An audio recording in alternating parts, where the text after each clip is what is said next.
Welcome back for another video. I'm Eharbad, a free-to-play endgame player in Raid Shadow Legends. This is episode 19 in the free-to-play challenge series. It is Wednesday evening, so we are 3 days since the last video, and there's actually been a reasonable amount of progress in that time, which I definitely would like to show. As always, let's jump into the photos and take it from there. So first things first, on the Sunday evening, I managed to hit Gold 4. I really just wanted to stay there, hold Gold 4 by reset on Monday, because then we'll be in a better position to try and push on to Gold 5. If we dipped back down to Gold 3 at reset, starting back at the bottom of Gold 3, it's going to be a long old slog to get back to this level.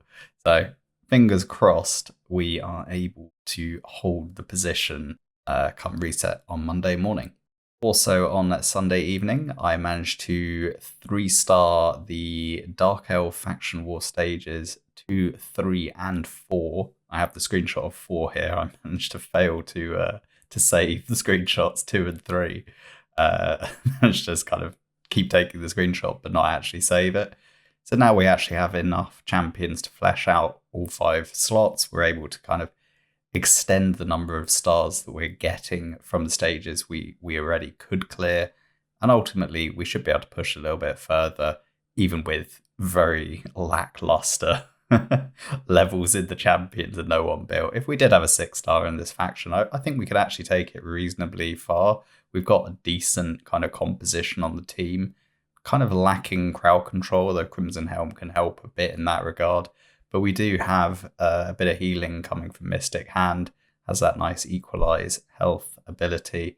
So, I don't know, we'll see. Also managed to 3-star stages 5 and 6, so really totted up a nice number of Faction War stars in the Dark Elves on the Sunday. Come Monday morning, we were once again trying to increase our Faction War star count. This time we're in Undead Horde at stage 6, got the 3-star there. We've now got that Zealotar and the Grinner coming in from our pulls from the Ancient Shards. And just, as we discussed, fleshing out the Faction War team and just kind of trying to progress where we can. In terms of this particular team setup, again, we're very much lacking on the crowd control side. That Sorceress will disappear once we fuse Relic Keeper. So we're really kind of hoping that at some point that 5th slot actually brings us some kind of crowd control to enable us to get through. We don't really have a lot of damage in the team there, and we're definitely going to need something if we want to push much further into Faction Wars. I did manage, however, to beat the boss. I only got a 1-star clear on it. I did try my best to get the 3-star using the Grinner as a revive, but it wasn't to be. The level of kind of stats on these champions are just a little bit too low right now. But I needed to put that gear on those champions, just the really basic gear, that 4-star stuff that I save for these kind of Faction War champions currently, as I had the advanced quest to be a Faction War boss, and that Undead looked like the best path to do so. So I was pretty glad that we at least got the 1-star clear. I did kick on though, and 3-starred stage 8 and 1-starred stage 9. At this point, the overall composition was really beginning to struggle. Frozen Banshee not hitting really for enough to one-shot each enemy.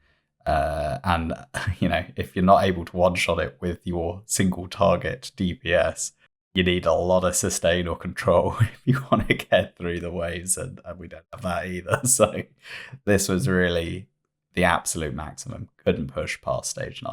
Equally on the Monday, Shadowkin was open. I do now have a 3rd Shadowkin, although it's only a level 1 assassin, but enabled me just to steal 1 extra star on stage 1 and do the same on stage 2.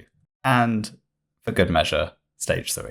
Past that, I went into Doom Tower, cleared all the floors from 21 up to the boss, netted a nice 100 energy for my troubles on floor 21. And managed to get 25 gems on floor 29.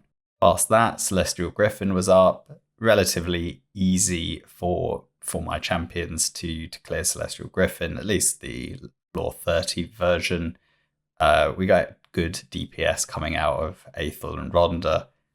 I did manage to secure the Gold 4 finish, which got a nice weekly arena chest. The highlights there being the Ancient Shard and the 60 gems, because unfortunately, all of the gear was trash. I used my silver keys on Monday to farm the Dreadhorn, as I thought really getting the opportunity to get a bit of resistance gear, definitely no bad thing. There are instances where we want to build resistance. It's got decent substat value, and the rest of the sets, at least with material level we're able to get right now, have minimal value. So I quite like to get a bit of Dreadhorn and probably a bit of Dark Fae if we're able to get there. I did also manage to clear Secret Room 4. This is now on the Tuesday morning. Managed to clear Secret Room 4. As you can see, I can't actually remember what the criteria was. I think it's Talarians only, if I remember correctly. And it basically, that's our entire team anyway, other than Miscreated Monster. Those are all the champions we've got. So, pretty straightforward for us in that regard. Equally, on the Tuesday, managed to clear Dark Fae. Actually, quite a straightforward fight for me, as long as I hold back the abilities of Icatoon, War Maiden, Miscreated Aethel. It's pretty much a clean sweep. We're able to basically kill our entire mirrors, except really for their Miscreated, who Rhonda's then able to deal with. And so yeah, like it's an auto-friendly composition. I've been able to farm that without any issues. Got one nice clan boss chest yesterday, another Ancient Shard and 15 gems. So that's pretty sweet. And managed to get what could be a PB on Brutal. Not actually sure anymore, but a comfortable 2 key if we managed to get the same damage twice. And then here you can see the actual Dark Fae farming. Managed to not quite 100%, but reasonably consistent, enough that we're able just to run all the keys, rinse and repeat. Here it was 4 out of 6, so decent 66% kind of consistency, which is enough when you're not actually losing anything if you fail. It's not a problem if we're not expending energy. Equally, managed to get yet another rare from Mystery Shards, summoning quite a lot of Mystery Shards during the champion training. It is actually a rare I didn't have in Wagonbane, but it's not one that I need for the Raz infusion, and it's not one that I can use for anything. An absolutely atrocious rare. Managed to, in the Spider tournament, finish 5th, which really isn't a slot that I wanted. I was actually hoping to drop down to 6th and snag the 75 gems. Potentially, I could have tried to take 4th instead and get some 5-star Relentless, but I'm really not that fussed about rare 5-star Relentless. I don't think it has a great scalability for the account. If I was going to accept 5-star, I'd really want it to be epic or higher, but ideally, I really want to get some more of the 6-star stuff. Pieces I got so far, as you guys know, anyone who's been watching the videos throughout, don't actually have a viable set, despite having got like 4 sets of 6-star Relentless in. I still can't build even a 4-piece set that's actually any good. That's the rub of the green, right? And in tag team, I managed to finish 6th, which was pretty good. Ideally there, I would have liked, obviously, 1st or 2nd. But this was really the best I could do. There was no opportunity for me to be able to snipe anyone. It takes me quite a long time to do the battles. We have to only fight very weak teams, and we're in Bronze 1. So as long as we're getting any placement that's getting us some additional resources, so from 8th higher, I'm going to be pretty happy. The Titan event, managed to get some more points in there. Got the gold chest and 300 energy. The gold chest got 20 core hammers, not really what we want, but could be worse. It could be 200k silver. I think coincidentally is what I got on the main. And then later in the evening yesterday, actually managed to hit gold 5, which I'm pretty chuffed with. I know other people have reached it a lot sooner. They farmed those single man defenses in like the first week of the accounts being alive, able to sit there and refresh every 15 minutes, day in, day out, and even potentially use additional gems to cycle faster refreshes and kind of just cheese their way up there. I mean, let's be honest, I also kind of cheesed my way up there in the sense that I had to beat single man defenses, but there was just never going to be the opportunity for me to spend the amount of time sitting there during a day, clicking refresh over and over. I had to at least get to the point where we had a strong enough team that we maybe wouldn't get attacked really heavily, that we could occasionally beat at least a badly built team along the way. Eventually, a little bit later than others, but we're there, so we'll take it. And I celebrated reaching gold 5 by summoning Cronam. So really, yesterday and today, this should have been CVC. Everything had been planned on the account to coincide with the PR CVC. Unfortunately, it's been delayed by 2 weeks, and I really don't want to delay the progress on the account by 2 weeks. In addition to obviously the fact that we've been playing in a very strategic, kind of efficient way that's delayed certain bits of progression, I think losing another 2 weeks is too much of a loss just to maybe get some more resources or get that recycling from the CVC. So unfortunately, 30,000 points that would have been into our CVC score is going nowhere other than to give us the champion we wanted to pull anyway. Given we had an update, actually had a extra clan boss key, and having 2-keyed Brutal, I threw 2 keys into Nightmare and got just shy of 10 million on both keys, which I was fairly happy with. I swapped out the Jamasa, added in the Haikatu to try and get more turns in, essentially going for the idea that we're not going to live long, but let's just try and get as much damage as possible in as short a time frame as possible. Jamasa obviously negative affinity because this particular clan boss was on Spirit. I did take Jamasa to 6-star and get the Ascension, which was the missing quest that needed to be done, or the missing mission rather that needed to be done, that we were also waiting for BRCVC to do. And that ultimately meant that I was able to ascend 4 champions to 6-star level Ascension and free up the rest of the missions all the way to Relic Keeper. At which point we went in and fused the Relic Keeper. So this, again, was scheduled to be a part of the PRCVC, give us those additional points for gaining a new epic, but it wasn't to be. There was also all the Ascension points that we would have got for 6-star ascending Jamasa, and for ascending all of the rares required to fuse Relic Keeper as well. So it was all planned, but Plarium decided they had other ideas. Suffice to say, that is part 3 of the missions done. Get 2 nice legendary tomes, and we move on to part 4. Overnight, I did run Minotaur with the Chronum in place. 95 runs were done, 100% success rate, with the Miscreated Rhonda, Aethel, Jamasa quadrant carrying the show, if you will, and then Chronum's there. On to Red Scrolls already. As soon as we get to 5-star 50, we will be able to rank him to 6-star. We have the food prepared already. And then I think I'll use the barrel to take him straight to level 60. I used this morning's key in Nightmare and got yet another PB at 10.13 million, which meant with 3 keys into Nightmare, we had just over 30 million damage done. I then jumped into the Doom Tower, got more energy. I do like the fact that in Rotation 3, first floor of every series gives you energy straight away. It's just a nice way to start the day.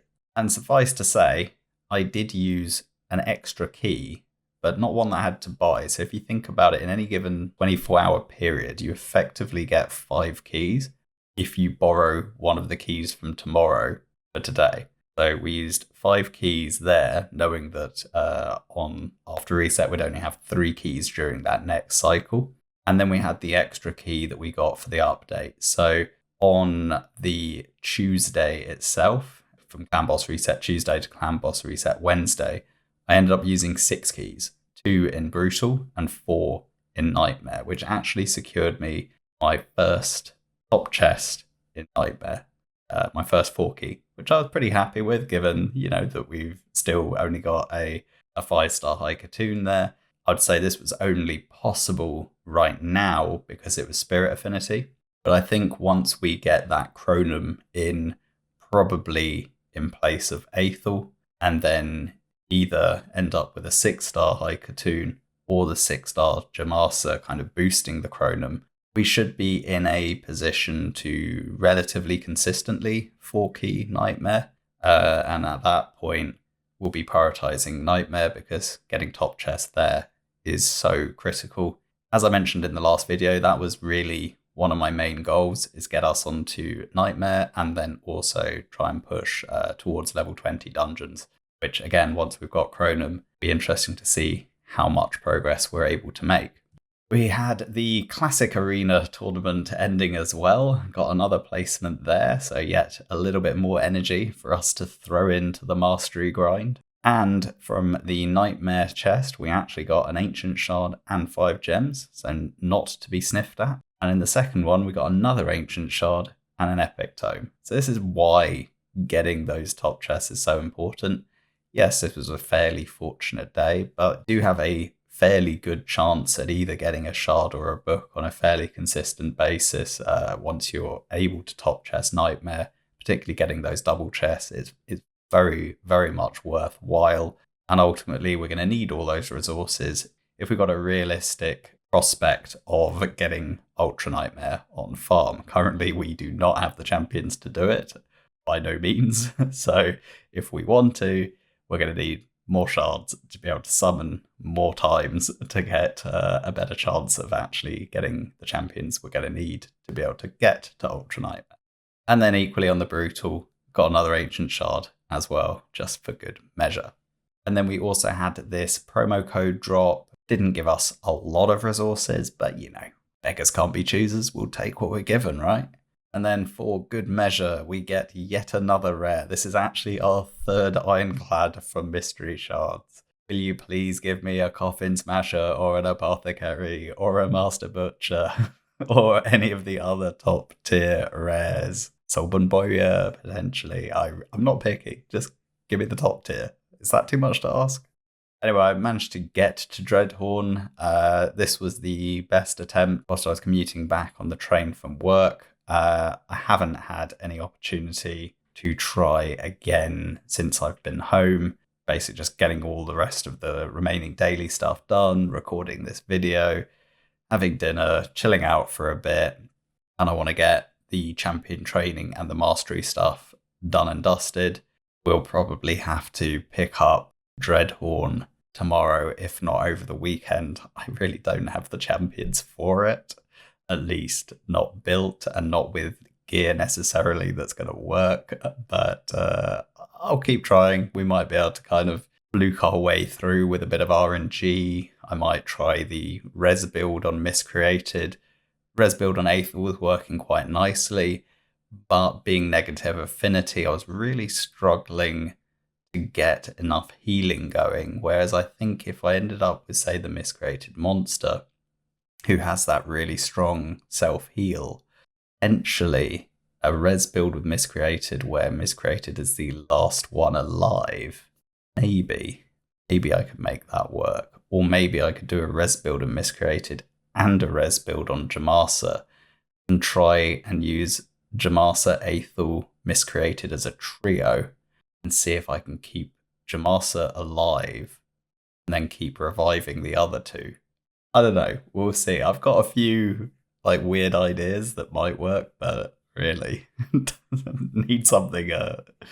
Need to do something else probably. So we'll probably end up being in a position where the more practical approach would be to progress our farming in dungeons, get better gear, particularly regen stuff, level up Crimson Helm, and then just be like, well, there we go, we can actually deal with Bobble on a consistent basis rather than trying something funky.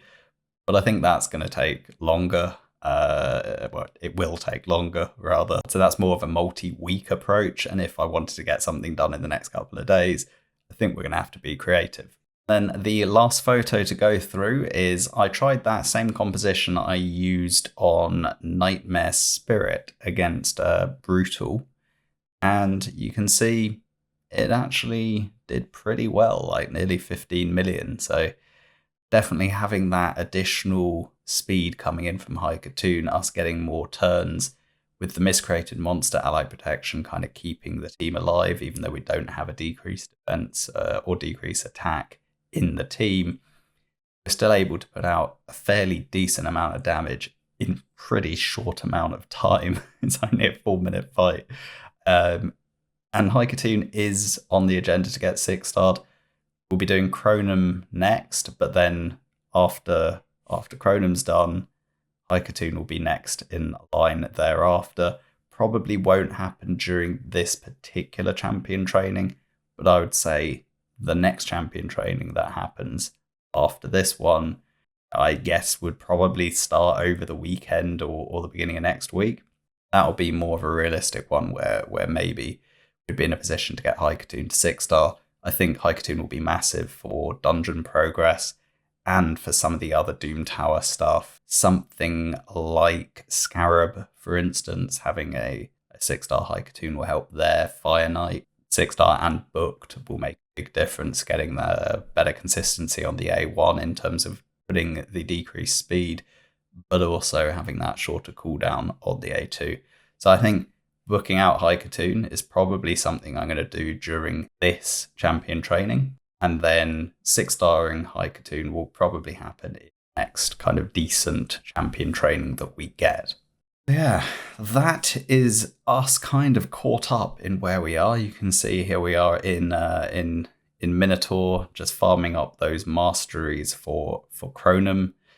Also want to get him to level 50 as soon as possible. Like I said, as soon as he's really level 50, he will instantly become 6-star level 60. That will net us a lot of champion training points, and it will finish the mission we're on, which is to get 5 level 60s. We'll actually at that point have 6-stars, but Jamasa currently is only level 41, and I'll obviously get better value using the barrel that we still have from the first week on the Chronum. Because then I'll get that mission done. We're able to progress and continue down the mission path. And you know, again, we're not going to get Arbiter as fast as some of the people that have really pushed it hard. But in terms of efficiency and the amount of time that we actually have to play the game, and the fact that we're currently sat on about 3,200 gems, we've had fairly rotten luck, I'd say, in terms of the shard pools, and even in many instances the gear we've got. I think it just goes to show that you really can find a way. You can make the most of what you do get, and as long as you're not really too worried or stressed about what other people are doing, and you're just able to kind of play the game your way, how you want to do it, then you'll probably actually have fun doing it at the same time. Like, the part that I've struggled with is balancing the time commitments between running 2 accounts and having a job, and then trying to create this content, but actually kind of doing the min-maxing on the new account and the trying to find creative ways of progressing and beating content. That's the stuff that's actually the most fun. And I've definitely enjoyed that. Anyway, I think I will call it there on this video. It's actually been reasonably long. Hopefully in the next video, Chronum will be a fully mastered 6-star. I'll then put some gear on him because currently he has none. And we can see really, you know, what's he going to do for the clan boss team? What's he going to do for the dungeon team? I think he's going to open up a lot of doors including, and one that I'm kind of secretly quite optimistic on, is Hydra. Because I think if we can get to the point where we're able to start getting some Hydra chests each week, start getting those Mithrala fragments, that will get another really top champion that we'll be progressing towards getting. So ultimately, we want to be getting Arbiter, we want to be getting Drexar, we want to be getting Yakal as soon as our clan is level 9, at least start to collect him. If we can get Razin, great, but not as fast, to be honest. Mithrala's massive. I think Mithrala could be one of the real key champions. Given the pulls we've had so far, she could be one of the key champions to take us towards Ultra Nightmare. Anyway, as always, thanks for watching. Please like, comment, and subscribe, and I'll catch you in the next video. Bye for now.